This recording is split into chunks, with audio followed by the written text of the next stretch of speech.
Meme के बाद क्या है? ये क्या है? क्या मखरज इसका? देखो कहाँ कहाँ को जा रही हो।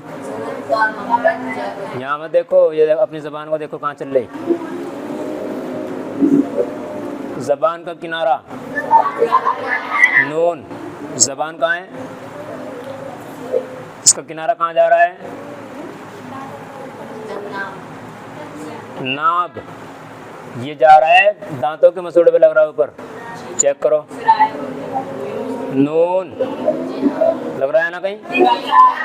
कहाँ लग रहा है? ऊपर के दांतों के मसूड़ों में। अब देखो लाम का मखरज आया था ज़बान का किनारा एक जाहिक से लेकर दूसरे जाहिक तक, उसी के जैसा है ये भी। वहाँ मुंह ज़्यादा खुलता था, यहाँ कम खुलेगा। नाब कितनी किस्में पड़ी थी दांतों की? 6। पहला क्या है? दूसरा, तीसरा अनियाब। ये तीसरा नंबर का। अनियाब बहुत सारे थे, यहाँ नाब लिखा है ये वाला, क्योंकि यहाँ मुंह कम खुल रहा है और लाम जब बोल रहे हैं तो ज़्यादा खुल रहा है। लाम का मखरज जाहिक तक जा रहा है और जब हम नून बोल रहे हैं तो मुंह कम खुल रहा है थोड़ा सा। तो अब देखो ज़बान का किनारा एक नाब से लेकर दूसरे नाब तक और ऊपर के दांतों के मसूड़े, जहाँ जहाँ लग रहा है और जहाँ तक मुंह खुल रहा है, ये उसको बयान कर रहा है। नून का मखरज जहाँ जहाँ को जा रहा है, जैसे नून बोलते हुए हम बात कर रहे हैं। जब भी हम नून बोल रहे हैं तो यहाँ पे ज़बान का किनारा ये काम करेगा। ये कहाँ लगेगा? जाके ऊपर के दांतों के मसूड़े में। कहाँ तक खुलेगा? एक नाब से लेकर दूसरे नाब तक। ये भी नाब है जो तुमने दांतों की किस्म पढ़ी है, ठीक है? मसूड़े सब जानते ही हैं या नहीं जानते? चलो आगे। हमने पढ़ा था अलिफ वाव या का मखरज, शुरू में आया था ना? तो यहाँ वाव क्या कर रहा है? ये कौन सा वाव था? बताया था मैंने, वाव मद्दा। वाव मद्दा या मद्दा था वहाँ पे। अलिफ वाव मद्दा या मद्दा का मखरज जो पे ध्यान था।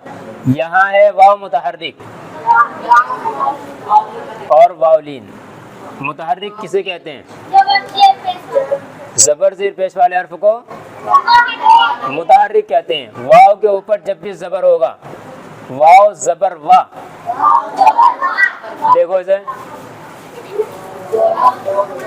दोनों होंठ मिल रहे हैं? कहाँ मिल रहा है? वाव ज़बर वा, सिर्फ ज़बर में जाके होंठ मिल रहे हैं जहाँ बा की आवाज़ निकल रही है। जबकि पूरे ना मिले, दोनों होंठ जबकि पूरे ना मिले, होंठ हरकत तो कर रहे हैं लेकिन मिल नहीं रहे हैं। वाव ज़बर वा। ऐसे ही हमजा वाव ज़बर औ, वावलीन औ, रुक रहा है ना, होंठ नहीं मिल रहा है। तो ये कह रहे हैं दोनों होंठ जबकि पूरे ना मिले। कितना आसान है ये। तुम अगर खुद प्रैक्टिस करोगे तुम्हें खुद ही पता चलना शुरू हो जाएगा थोड़े दिन में। दोनों होंठ, एक तो है वाव ज़बर वा और दूसरा क्या है? हमजा वाव ज़बर औ। बस ये औ जो है ना, ये आवाज़ है इसकी, वाव मुतारिक वावलीन की। तो ये क्या है? वाव वाव ज़बर वाव, ये क्या है? तो यहाँ पे दोनों होंठ मिल नहीं रहे हैं, इस वजह से कहा है इन्होंने दोनों होंठ जबकि पूरे ना मिले। दोनों होंठ पूरे कहाँ कहाँ मिल रहे थे बताइए? मीम का मखरज क्या था? दोनों होंठों की खुश्की का हिस्सा। और बा का मखरज दोनों होंठों की तरी वाला हिस्सा। उसमें जाके जब बा तो दोनों होंठ क्या हो रहा है? मिल रहे हैं। और मीम जब बोल रहे हैं तब भी होंठ मिल रहे हैं। लेकिन यहाँ क्या है? वाव मुतहर्रिक पे, इस पे भी नहीं मिल रहा है। वाव ज़बर वाव बोल रहे हैं और वावलीन वाव वाव ज़बर वाव, तो यहाँ भी नहीं मिल रहे हैं। तो इसका मखरज क्या होगा? दोनों होंठ जबकि पूरे ना मिले। आगे चलो, क्या है? वाव के बाद क्या आता है?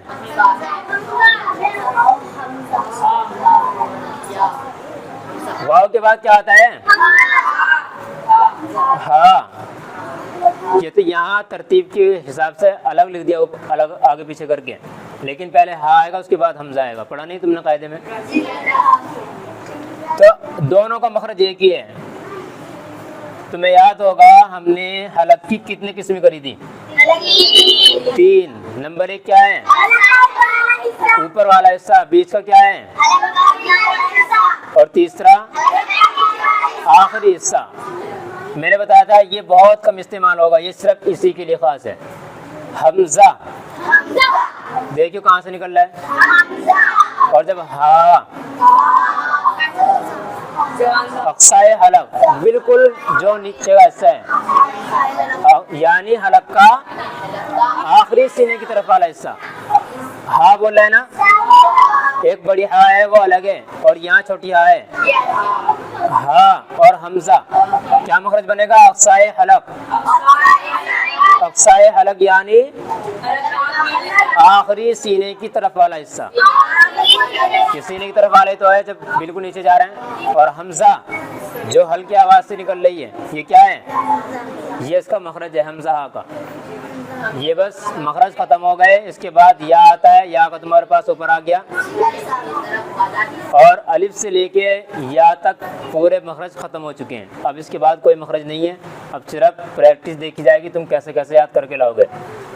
एक मरतबा देख लो, नून का मखरज जबान का किनारा एक नाप से लेकर दूसरे नाप तक, और ऊपर के दांतों के मसूड़े। वाव मुतारिक वावलीन का मखरज दोनों होंठ जबकि पूरे ना मिले। हमजा हा का मखरज अक्साए हलक यानी हलक का आखिरी सीने की तरफ वाला हिस्सा।